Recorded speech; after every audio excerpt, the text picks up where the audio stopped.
All right, guys, today we're actually going to look at this video where this guy actually set up a few AI agents with different purposes and kind of see how they interact.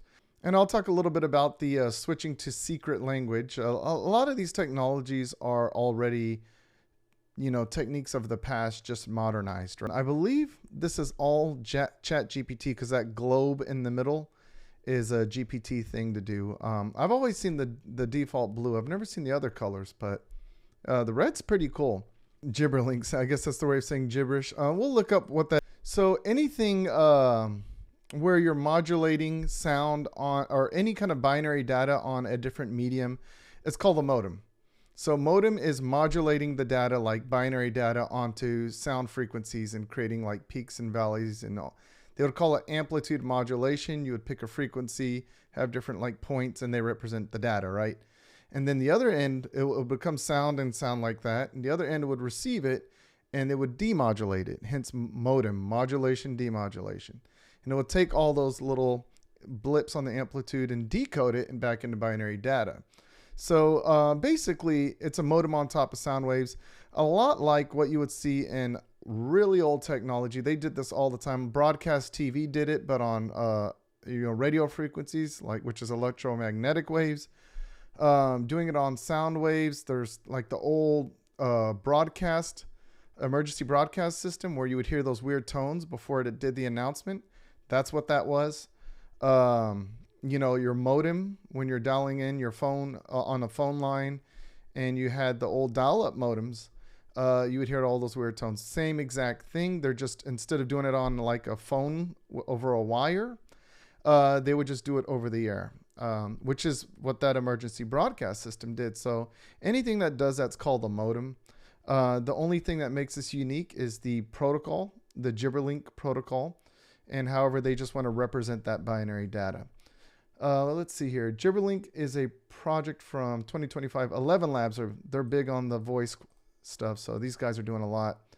Hackathon, where two AI agents communicate in natural language and then switch to a more efficient sound-based data protocol called GGWave. So basically, instead of running all that CPU power on the servers to interpret human words and then decide to do something, it's more direct binary data just modulated over sound. That makes a lot of sense.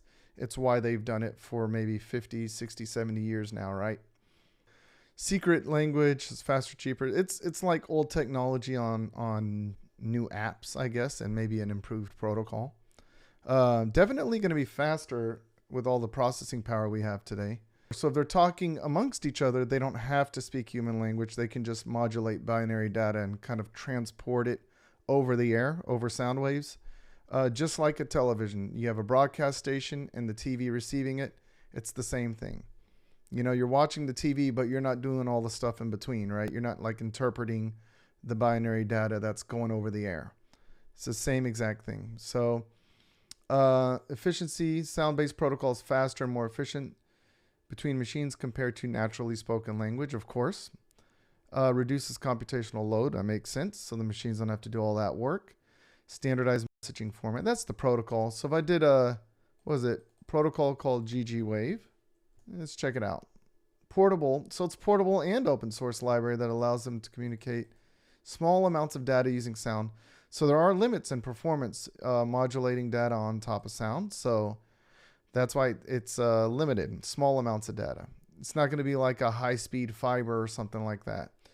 It can transmit data through both audible and ultrasonic tones. So that's higher frequencies. Your dog might not appreciate it. If they're losing their mind when that Gibberlink turns on, yeah, you'll know why. So similar, look at that, to how old dial-up modems work, but with more robust and sophisticated encoding methods. So it's a newer protocol.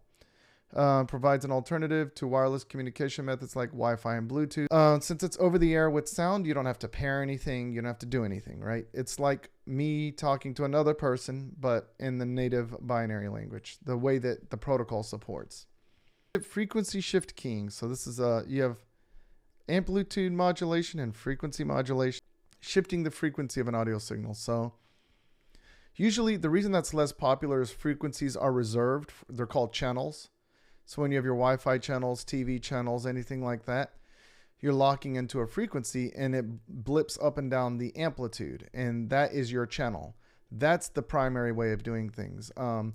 Shifting around the frequency, the only reason they're doing that is because they're doing it in the audio signal range, and they're probably using up that range to do it. And so it can give them what can be perceived as more bandwidth, but you can't have a lot of different individuals on it. It's kind of like everyone is sharing that bandwidth. Multi-frequency transmission to increase the robustness. The data is split into small chunks and sent using multiple base frequencies. So like there's your bandwidth. You can call that channel bonding if it's like wireless or Wi-Fi. The receiver device uses the framing to decode the message. Okay, so anyway, we're not going to go too much into the protocol, but there you go. It's pretty cool, and it's open source. So just keep in mind it is low bandwidth, typically between 8 to 16 bytes per second. That's very low bandwidth and short range because, you know, it's audio. Once you have any kind of like other sounds or anything, it'll interfere. So it's not necessarily as advanced as if you were, you know, just hacking a Wi-Fi protocol. You can do so much more. But it works in the case of AI agents talking to each other.